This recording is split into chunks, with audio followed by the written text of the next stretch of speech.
নবম জাতীয় পে স্কেলে সরকারি চাকরিজীবী ও পেনশনভোগীদের জন্য বড় সুখবর দিয়েছে জাতীয় বেতন কমিশন। সাবেক অর্থ সচিব জাকির আহমেদ খানের নেতৃত্বাধীন 23 সদস্যের কমিশন প্রধান উপদেষ্টা অধ্যাপক মোহাম্মদ ইউনূসের কাছে তাদের সুপারিশ সংবলিত প্রতিবেদন জমা দিয়েছে।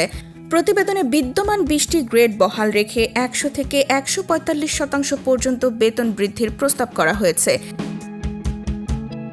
এই সুপারিশ বাস্তবায়িত হলে সরকারি চাকরিজীবীদের বেতন ও ভাতায় বড় ধরনের পরিবর্তন আসবে।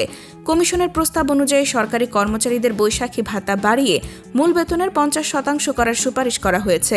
পাশাপাশি যাতায়াত ভাতা সুবিধা 10ম গ্রেড পর্যন্ত সম্প্রসারণের প্রস্তাব এসেছে, যেখানে আগে এটি সীমিত ছিল 11তম থেকে 20তম গ্রেডে। পেনশনভোগীদের জন্য রয়েছে উল্লেখযোগ্য পরিবর্তন। যাদের মাসিক পেনশন 20,000 টাকার কম, তাদের পেনশন প্রায় দ্বিগুণ করার সুপারিশ করা হয়েছে। 20 থেকে 40,000 টাকা পেনশন পাওয়া ব্যক্তিদের জন্য 75% এবং 40,000 টাকার বেশি পেনশনভোগীদের জন্য সর্বোচ্চ 55% পর্যন্ত বৃদ্ধির প্রস্তাব রয়েছে। পাশাপাশি বয়সভিত্তিক চিকিৎসা ভাতা বাড়ানোরও কথা রয়েছে। এছাড়া প্রতিবন্ধী সন্তান থাকা সরকারি কর্মচারীদের জন্য আলাদা ভাতা, টিফিন ভাতা 200 টাকা থেকে বাড়িয়ে 1,000 টাকা এবং নিম্ন গ্রেডের কর্মচারীদের জন্য বাড়ি ভাড়া তুলনামূলক বেশি বাড়ানোর সুপারিশ করেছে কমিশন।